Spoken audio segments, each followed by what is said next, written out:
sigaw habang tinutorture. Nahilingan po ako basahin yung sagot ko lang konting background dahil sa aking nung 1971 yata yun, 1971, nag-decide ako na before that nagsusulat ako in both, ng tula in both English and Filipino. After 1970, dinicide ko, hindi na ako magsusulat ng tula sa Ingles, sa Filipino na lang ako. Kaya lang, dumating yung panahon nung mag-martial law, nag-underground ako nung 1972, nung i-declare ng martial law. At naglabas kami ng mga underground press noon na mimeograph lang. At anong tawag dito? Nung time na, ang pangalan ng dyaryo namin, Taliba ng Bayan. At yun. Anyway, nung panahon yun, nahilingan ako na magbigay ng tula para sa isang student publication. Hindi po yun. Pero nakaisip ako ng isang medyo katuwaan na pero at the same time sinabi ko doon sa medyo may sikreto yan tulang yan. Baka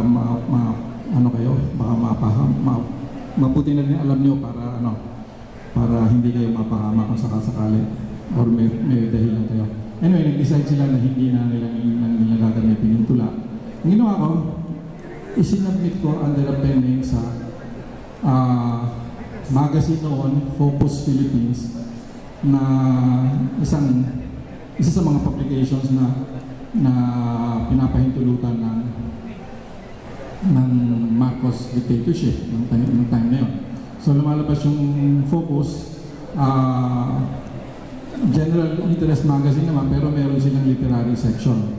So nagsubmit ako ng tula at pumasa. Lumabas naman yung tula. Kaya lang, mabilis din nilang nabalitaan nung paglabas ng tula na meron ng sikreto dun sa tula. At pagkatapos ng pinagkukumpis ka na yung magazine sa mga newsstands. So, konti lang ang bilhin ng magazine, ng issue na yun. At ang pagkakalam ko, yung literary editor, pinatalsik. Ang tula ay may pamagat na Prometheus Unbound. Para sa marami sa atin hindi na nakakaalam ng martial law mas lalo na yung mga sino ba si Prometheus panong panahon ng Greek mythology.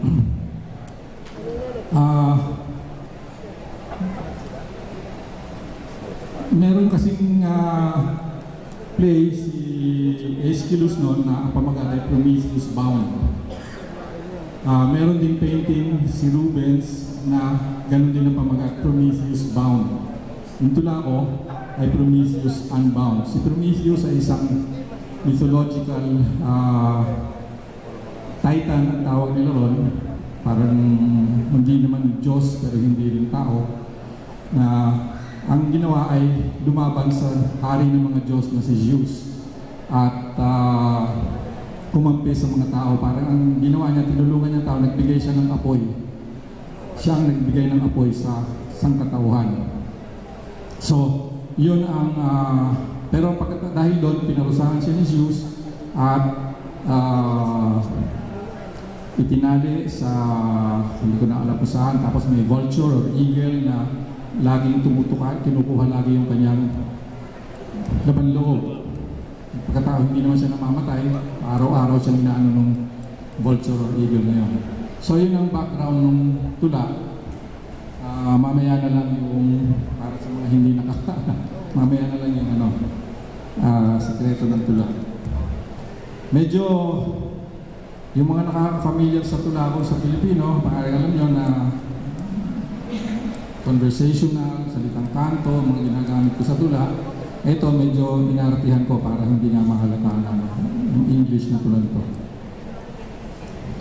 Prometheus Unbound. Meron akong quote from Aeschylus.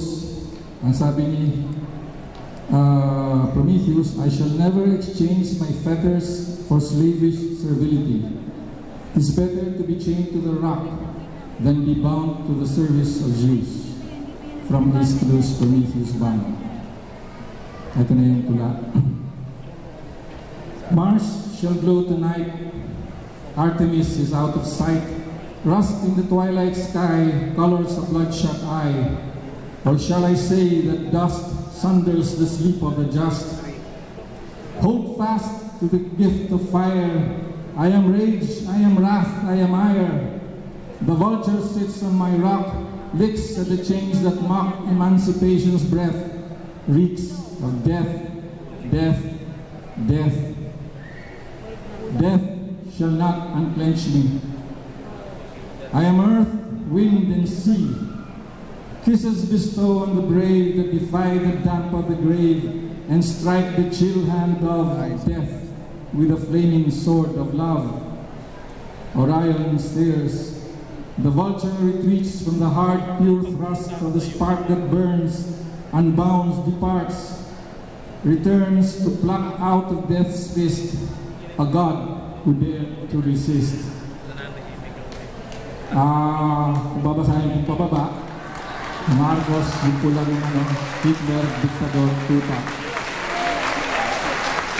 Nakalimutan kong pag-itin, ang ginamit kong pen dito sa pagsano ay Ruben Cuevas, dahil nga si Ruben ay may ginawang painting na Prometheus, at Cuevas ay reference kay Bernardo Carpio, yung ating naman mythological hero.